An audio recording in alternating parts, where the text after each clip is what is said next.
y amén. Su gracia, ¿verdad? Solo su gracia. Y es un concepto que es esencial para la vida del cristiano. Porque si no tuviéramos gracia, estaríamos en grandes problemas. Imaginemos que nuestra condición natural nos lleva a estar lejos de una persona que amamos y queremos. Imagínense por un momento, y pido que tomen un segundo para pensar en esto. Ya gracias al Señor, en la condición de lepra, es una condición que ya no existe, ¿verdad?, en nuestro mundo, pero en los tiempos de Jesús era una condición que estaba latente en la vida de muchas personas.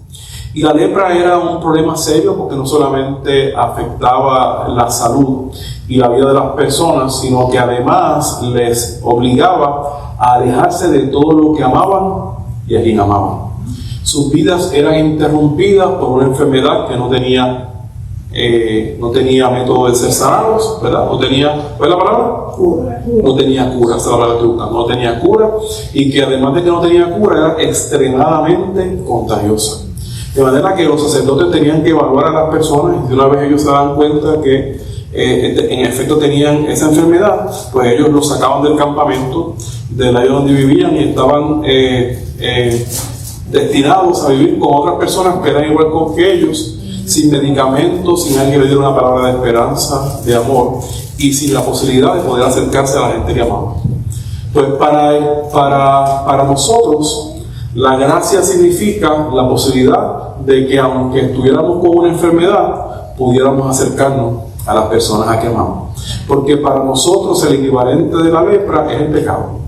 El pecado que nos aleja de aquel a quien amamos, que es nuestro amado Señor. El pecado, que es la enfermedad que puede contagiarnos de manera tal que nos impida poder tener una eternidad junto a Jesucristo.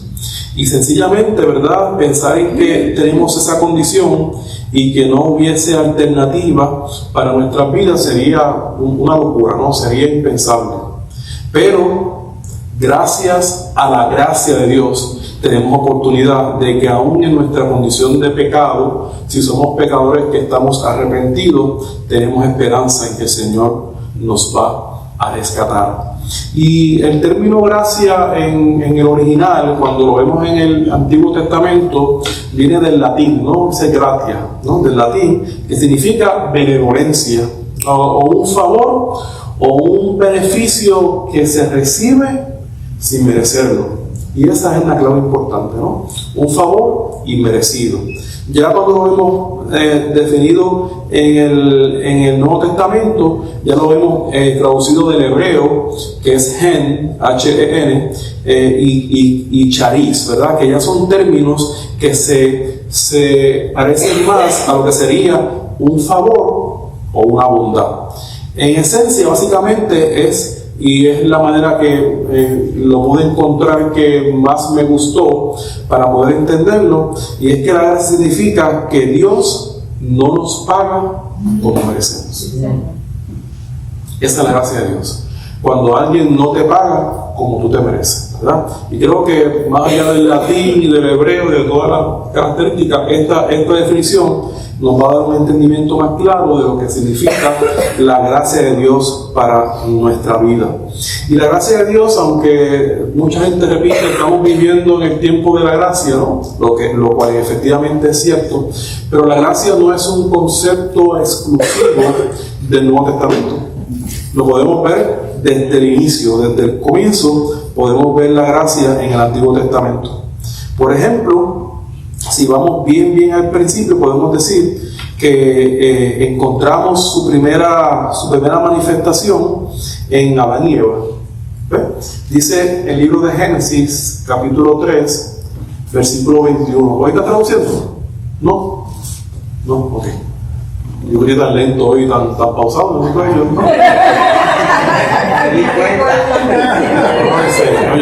soy yo, a meterle 2X a un móvil. ¿No WhatsApp?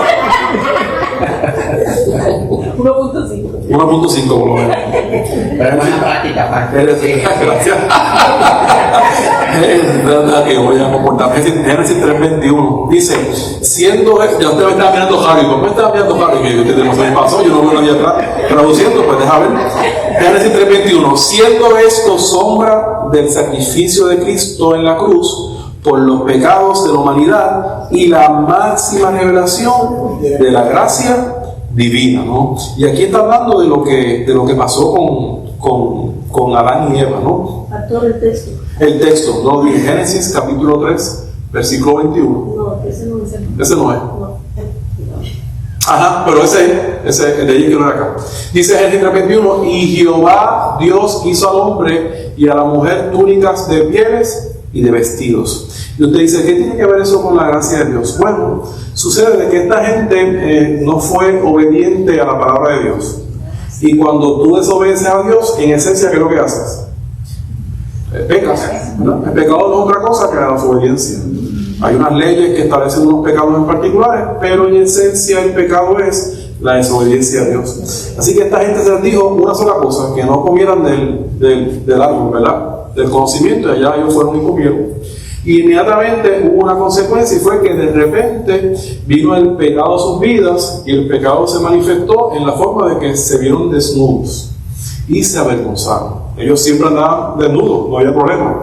Y ahorita vamos a hablar de que eso fue un periodo de un trato de Dios con la humanidad. Y en ese sentido, que es el periodo de la inocencia, y en ese momento ellos de momento se vieron desnudos. Y ahí comienza el primer acto de la gracia de Dios en la medida en que los vistió. Pero para poder vestirlos, ¿qué tuvo que pasar? Tuvo que morir un inocente. Sacrificio, ¿verdad? Tuvo que morir un animal que no tenía culpa ninguna de la desobediencia del hombre, para entonces con ese sacrificio poder vestirlos a ellos. Y ese evento se convierte en tipo y sombra de lo que muchos años después tendría que hacer Jesús por ti y por mí, la manifestación de la gracia. Y ese evento que ocurre allí en ese momento, ¿verdad?, viene a tratar de cubrir un poco lo que había pasado entre ellos. La gracia no es porque lo vistió, ¿verdad?, sino porque, como dije, mató a un inocente. Ahora en Génesis capítulo 6, versículo del 5 al 8, y espero esta vez tenerlo bien. Génesis capítulo 6, versículo 5 al 8 dice, y vio Jehová que la maldad de los hombres era mucha en la tierra, y que todo designio de los pensamientos del corazón de ellos era continuamente, solamente el mal. Dice, y se arrepintió Jehová. Y eso no es cosa fácil, ¿verdad? Y se arrepintió Jehová de haber hecho al hombre en la tierra. Y además de que se arrepintió, dice, le dolió su corazón, ¿verdad? Y dijo Jehová, raeré de sobre la faz de la tierra los hombres que he creado, desde el hombre hasta la bestia, hasta el reptil y las aves del cielo, pues, nuevamente, parece que estaba arrepentido varias veces, me arrepiento de haberlos hecho.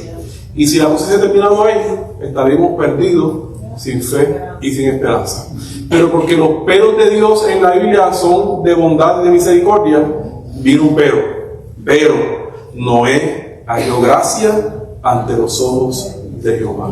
Ahí está, ¿verdad? Nuevamente, no solamente el acto, sino la palabra, gracia. Halló Noé gracia ante los ojos de Jehová. ¿Por qué halló Noé gracia ante los ojos de Jehová? Bueno, el Señor contesta en Génesis 6:9. Dice, Noé era un hombre justo e íntegro entre su gente, y anduvo fielmente con Dios, ¿verdad?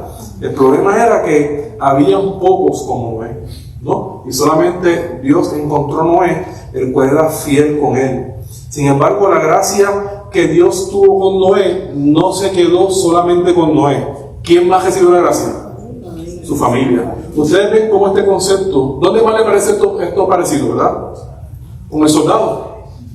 Serás salvo tú y tu casa. Hay una intención constante en la palabra del Señor de no solamente guardarnos a nosotros, sino extender su misericordia para con nuestra familia.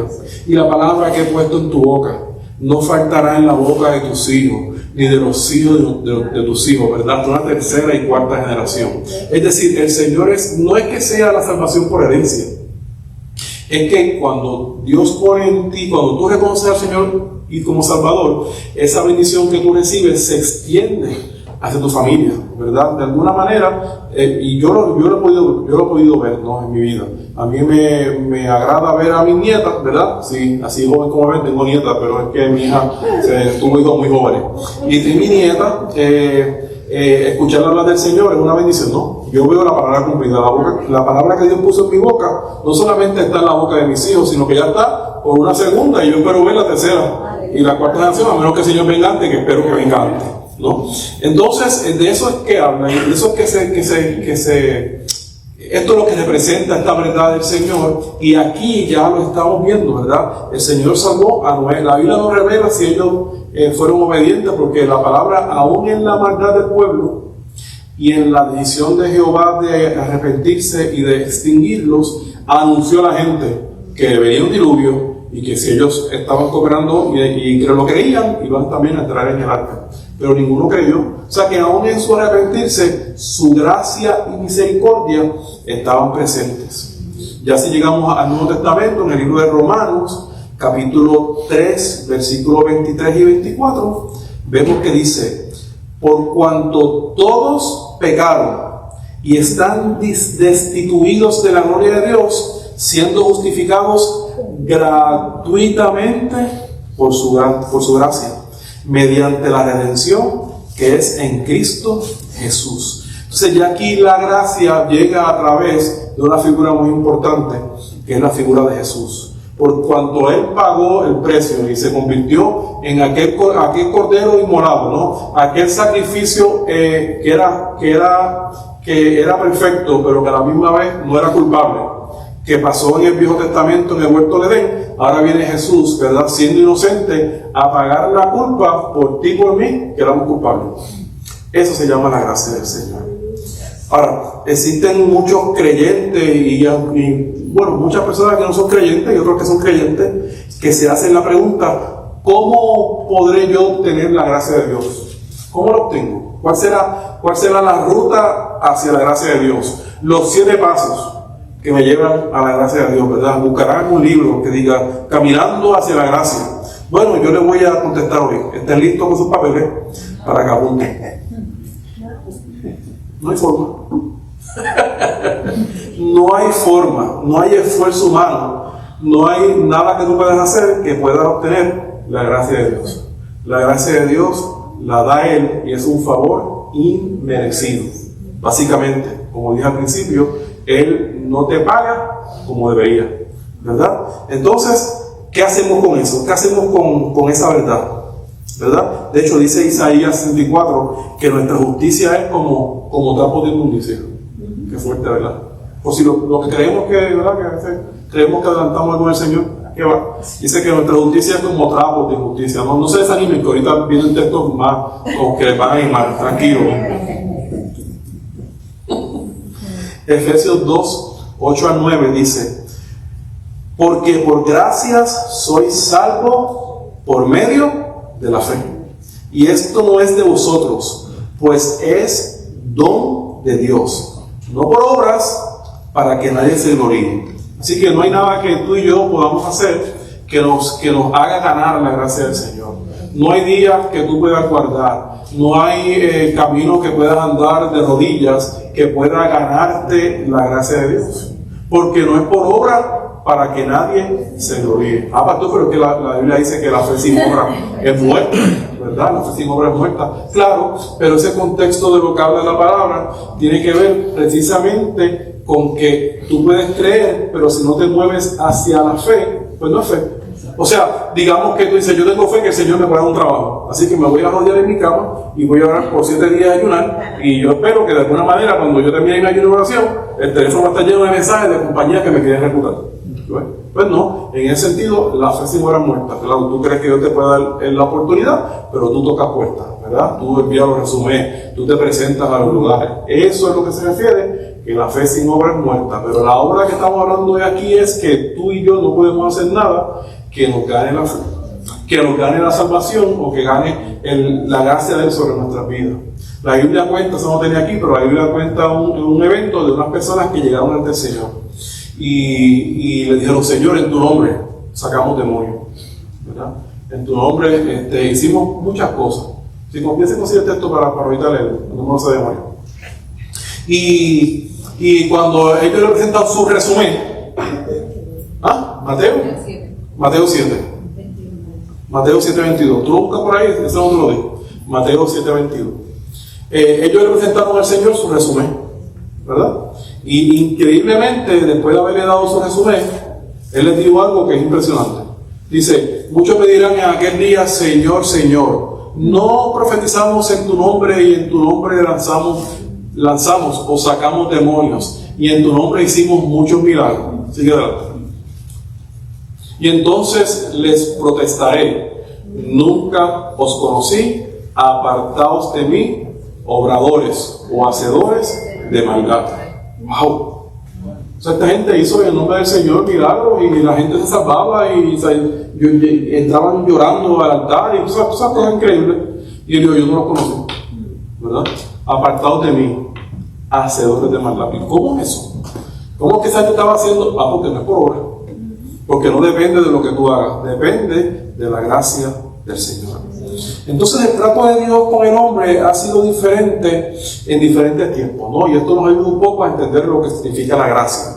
Y algunas personas, ¿verdad? Los teólogos, los exégetas, estas personas que se han dedicado a través de los años a estudiar la palabra, han distinguido un trato de Dios diferente en temporadas diferentes. Y eso no significa que Dios ha tenido tiempo donde haya sido mejor que otro tiempo. No, significa que por causa de cómo el hombre se ha evolucionado, Dios ha tratado con ellos de manera diferente. A esas etapas se le ha llamado las dispensaciones, ¿verdad? Y las dispensaciones no es otra cosa que un periodo que Dios administra su voluntad y su propósito de manera específica, ¿no? Y quiero pasar bien rapidito por algunas dispensaciones porque esto nos va a ayudar un poco a entender desde mi perspectiva un poco más lo que significa la gracia de Dios. Y el primer periodo de dispensación le llamamos la inocencia, ¿no? Y esto es un periodo que va desde Génesis 1, versículo 28 hasta el capítulo 3, versículo 6. Y en este periodo de la inocencia es desde la creación del hombre hasta la caída del hombre. Y en ese periodo hubo una prueba que los hombres experimentamos y fue que obedecer a Dios, mejor dicho, su desobediencia al comer del árbol del conocimiento del bien y del mal. El fracaso, por supuesto, se manifiesta en la desobediencia, que increíblemente sigue siendo el mismo problema tantos miles de años después. Y el juicio pues fue que fueron expulsados del Edén, ¿no? Y la humanidad heredaría a causa de eso el pecado, ¿no? Y la gente dice: eso no es justo porque yo tengo que pagar por el pecado de Adán y Eva. Bueno, es que ahí estamos tratando tú y yo hubiésemos hecho exactamente lo mismo. Pero por otro lado, es verdad, recibimos de parte de Adán, del primer Adán, la consecuencia del pecado, pero recibimos sin merecerlo del segundo Adán la salvación. No lo merecíamos. Por gracia recibimos el beneficio de la cruz de Jesús. Así que ahí está un poco resumido estos temas para hacer, no digo yo otra predicación, sino un estudio, pero para darle un vistazo a lo que significa esto y cómo la gracia incide en cada periodo. La conciencia es el segundo periodo y va por ahí entre Génesis 3:7 al 8:14, y este es el periodo de la caída del hombre hasta el diluvio, ¿no? Una prueba que tuvieron ahí fue seguir la conciencia dada por Dios para distinguir entre el bien y el mal. Se supone que a base de su conciencia ellos pudieran discernir, pero ¿qué va? Eso fracasó, ¿verdad? La humanidad se corrompió completamente y hubo un juicio de Dios para destruir la humanidad, excepto Noé y su familia que acabamos de ver. Volviendo probablemente entre la inocencia de la conciencia, vemos ahí a Caín y Abel, ¿no? Caín y Abel que ya están fuera del Edén, ¿no? y que son los hijos de Adán y Eva, ellos cultivaban. Unos cultivaban lo que era las verduras, lo que era todo lo que se sembraba, y otros cultivaban los animales. En algún momento dado, ellos decidieron presentar una ofrenda a Jehová. ¿Quién les enseñó? ¿Por qué lo hicieron? La Biblia no lo revela, así que si me pongo yo aquí a inventar, pues le fallo el blanco. Lo que sí sé es que esa idea de que el hombre ofrenda al Señor está plasmada desde el huerto de Edén, ¿no? Y por alguna razón, que no tiene que ver con los frutos necesariamente, sino con la condición del corazón, el Señor se agradó más de la ofrenda de Abel que la de Caín. Pareciera ser, ¿verdad? Y el texto un poco revela que Caín no tomó en cuenta lo que escogió para darle al Señor. Por eso es que al Señor no le damos cantidad, al Señor le damos lo mejor que tenemos, ¿no? El Señor no trabaja con cantidad, el Señor establece una cantidad para ayudarnos nosotros a cumplir con lo que Dios nos pide, ¿verdad? Porque cuando hablamos, por ejemplo, del tema del tiempo, un tema que la gente y los pastores chocan mucho, ¿verdad? Desde mi perspectiva, hay quien dice que el diezmo no tiene aplicación en el Nuevo Testamento. Yo estoy dispuesto a presentar en la Biblia que sí lo es. Pero aún si estoy de acuerdo con ustedes, entonces nos quedaría como ejemplo de la ofrenda generosa a la viuda. Es lo que nos queda, ¿verdad? Y si usamos a la viuda, ¿qué dio la viuda? ¿Qué dio la viuda? Todo. Pues de momento, como queremos, suena más conveniente, ¿verdad? Que dando todo. Así que lo que habla el Señor es de ser generosos. Como usted lo entienda, yo lo respeto, aunque lo enseño conforme a como yo lo recibí, como nuestro concilio lo cree. Pero vuelvo otra vez al principio, porque lo que estamos en la gracia y lo que vemos es una persona, unos hermanos que, habiendo recibido la misma información, habiendo sido criados bajo las mismas condiciones, uno decide hacerlo de una manera diferente a la otra. Ahí está de alguna manera el corazón que Dios busca, un corazón agradecido que ofrece lo mejor que tiene al Señor. Entonces brincamos de la conciencia y vamos a lo que algunos llaman el gobierno humano, ¿no? Que es un periodo del diluvio hasta la torre de Babel. ¿Ve? Ahí la prueba fue de la humanidad debía gobernarse bajo nuevas normas, incluyendo algo que no había pasado antes. Se instruye o se introduce a la vida cotidiana la pena de muerte. Ustedes ven cómo la cosa se va deteriorando poco a poco, ¿no? Entonces hasta ahora no había eso de ojo por ojo y diente por diente, ¿no? Ni había nada de esto de que la consecuencia de hacer algo incorrectamente era la pena de muerte, y ha tenido una resonancia tan grande que todavía, tantos mil años después, todavía practicamos nosotros, por lo menos en este lado de Charco, practicamos la pena de muerte, ¿no? No todos los estados, pero a nivel federal pueden ser todos. Y esa no es la voluntad del Señor, es que el hombre se sigue poco a poco endureciendo su corazón. Y aún ahí el Señor está trabajando con su gracia para con nuestras vidas. Y entonces el fracaso, bueno, en lugar de esparcirse y lograr conquistar lo que Dios les había dado, decidieron entonces, en este caso, construir una torre, ¿verdad? Y que llegue al cielo, ¿verdad? En su ignorancia. Pero bueno, todos hemos hecho algún momento una torre como esa, pero no entremos ahí. Así que el Señor los confundió, que es el juicio, y los dispersó por la tierra. Ahí brincamos a la dispensación de la promesa, Génesis 12:1 a Éxodo 19, ¿verdad? Y este es desde el llamado de Abraham hasta el éxodo de Egipto. Y ahí la prueba fue confiar en Dios y esperar la promesa de la tierra y la descendencia. El fracaso, bueno, Israel se va a Egipto y ahí cae en la esclavitud. El juicio, bueno, que el pueblo de Dios, que estaba destinado a cosas grandes, termina siendo cautivo y esclavo de otro gobierno que no se supone ni era plan de Dios para ellos. Luego vamos a la dispensación de la ley, que está en Éxodo 19 hasta Hechos 2, y ya cuando llegamos a Hechos 2, ¿dónde llegamos? Al estudio, ¿verdad? De los viernes. No falta el estudio de los viernes. El estudio de viernes está, ¿verdad que está bueno? Sí. No es por nadie nada, pero es que la palabra no tiene que ver con él, pero es un tiempo que podemos compartir, dar nuestras opiniones. Y en el libro de Hechos capítulo 3 que estudiamos este viernes, mira, les voy a dar un vistazo.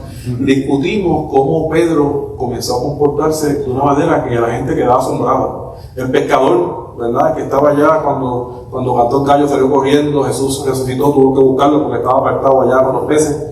De momento está hablando de los profetas, está hablando de que ustedes los mataron, en el nombre del Señor está sanando un cojo. Es otro Pedro diferente, lleno del Espíritu Santo de Dios, ¿verdad? Y ese Pedro y esa experiencia no está limitada a él, sino que también está para nosotros. Así que hasta Hechos 2 llega la ley, y es un periodo desde Moisés hasta la muerte de Cristo. La prueba es que Israel debía obedecer la ley dada por Dios en el Sinaí. El fracaso, que nadie podía cumplir la ley perfectamente.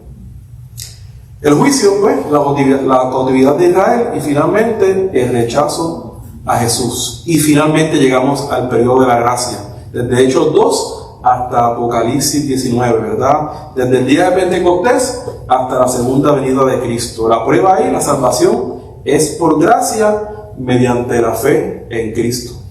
El fracaso es que muchos rechazarán a Cristo y se alejarán de la verdad. Y el juicio está por verse, pero esta iglesia, yo tengo fe, no la verá, que es la gran tribulación. Porque nosotros ya habremos ido con el Señor y no pasaremos por ahí. Esta iglesia no enseña cosas como cómo sobrevivir la gran tribulación. Pasa que hay que ir a otro lugar. Aquí vamos a enseñar la segunda venida de Cristo. Aleluya, gloria a Dios. Hay una tercera dispensación que es la del reino milenario, pero no vamos a entrar porque ya eso es un poco más complicado. Pero básicamente es el reinado de Cristo en la tierra por 1000 años. Así que por ahí anda la cosa con relación a la dispensación, cómo el Señor trata. Por eso es que es tan difícil cuando de repente los discípulos se encuentran peleando entre sí, porque comienzan a ganarse a los gentiles, pero querían judaizar, imponerle la ley de los judíos a los gentiles, que no sabían de eso, que no la vivían, que tú me digas a mí que yo no sé nada de eso, que de momento se tiene que circuncidar. Y yo te doy cuenta que me voy a circuncidar yo. Eso es de Dios, dirían ellos, ¿verdad?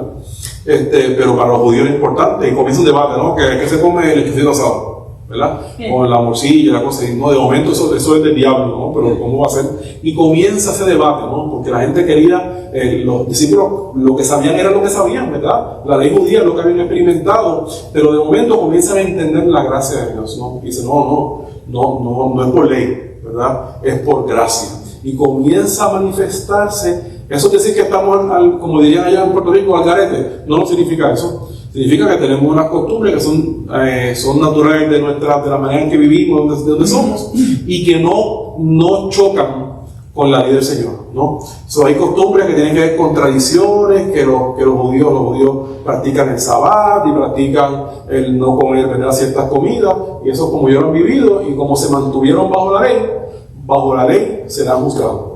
Cosa dura, porque no hay quien pueda cumplir con la ley.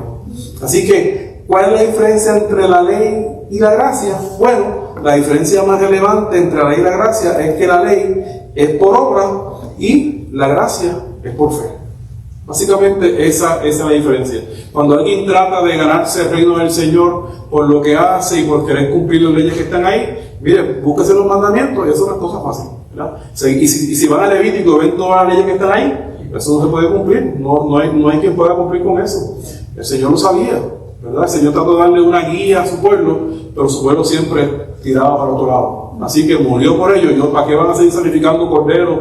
Van a extinguir los pobres corderos, y como quiera el pecado va a seguir con ellos. Así que yo me ofrezco, ¿verdad?, como ese cordero perfecto, inmolado, y después de mí no hace falta ningún otro sacrificio. Por su gracia, por su amor, por su muerte en la cruz del Calvario, hemos sido salvos solamente por gracia.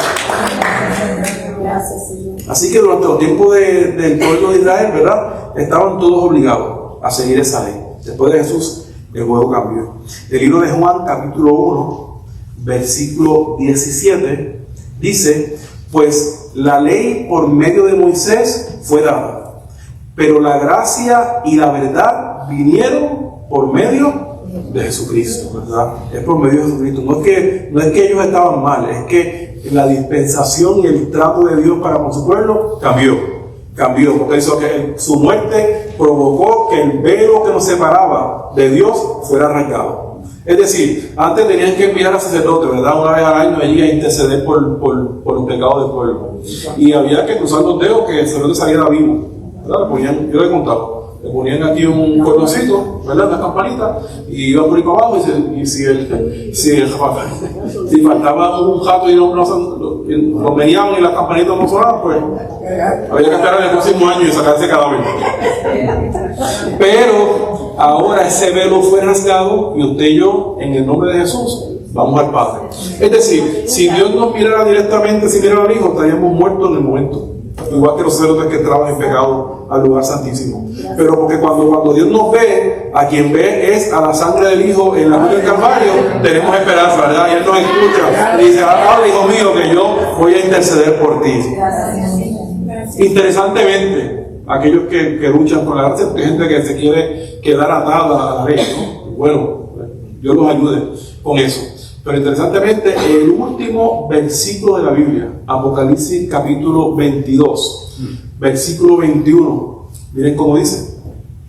Apocalipsis 22, 21 dice: la gracia de nuestro Señor Jesucristo sea con todos vosotros. Amén. Así sea. Así termina la Biblia. La gracia de nuestro Señor Jesucristo sea con todos vosotros. Sabría el autor que al fin del día iba a ser solamente su gracia. Entonces, ¿qué tienes que hacer para recibir la gracia de Dios? Bueno, lo único que tienes que hacer es recibirlo en tu corazón, y esto traerá como consecuencia el deseo de ser obediente, darle al Espíritu Santo la autoridad que se merece en tu vida, para que su gracia fluya en todo lo que haces y en todo lo que te propones.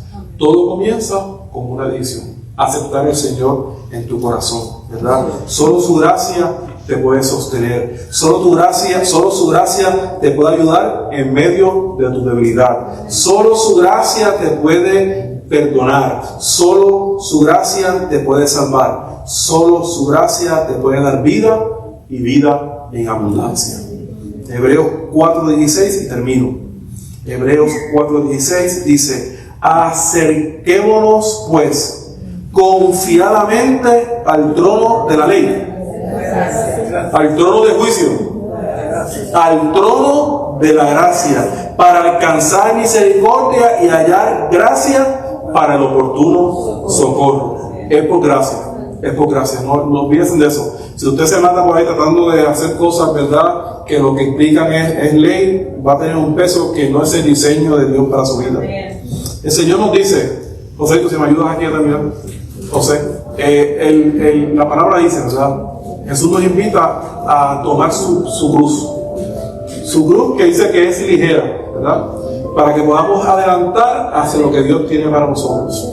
Porque si cargamos nuestra cruz, no tenemos una habilidad tan espectacular para cargar la mía, la de nuestros hijos, la del marido, la del vecino, la de la suegra, y esa pesa. Y por ahí vamos a un montón más de cruces que no están diseñadas para nosotros, ¿verdad? La única cruz que estamos diseñados para cargar no es ni siquiera la nuestra, y es la del Señor, porque ya Él pagó el precio en la cruz y su gracia está con nosotros.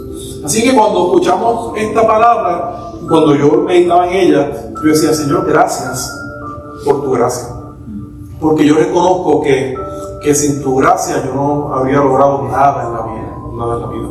Pero que lo más importante no es tan solo lo que logremos en este plano, sino la oportunidad que tenemos de estar con el Señor. Yo me equivoco tantas veces, ¿verdad? Me equivoco en ocasiones y peco en otras, ¿verdad? ¿Cuál es la diferencia? Usted peca, sí, claro, que peco. Porque todos fuimos destituidos, ¿verdad? Todos hemos pecado. Trato de no ser un pecador habitual.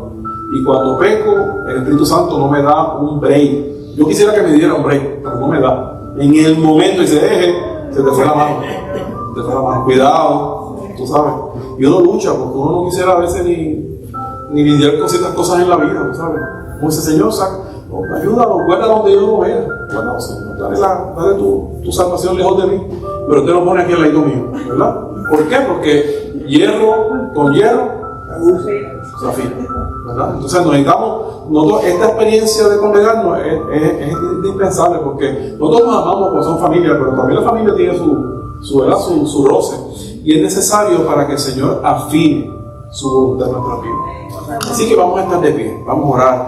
Por supuesto que si hubiese alguno en esta noche que no lo ha recibido. Dice el libro de Apocalipsis precisamente que Él está a la puerta y toca.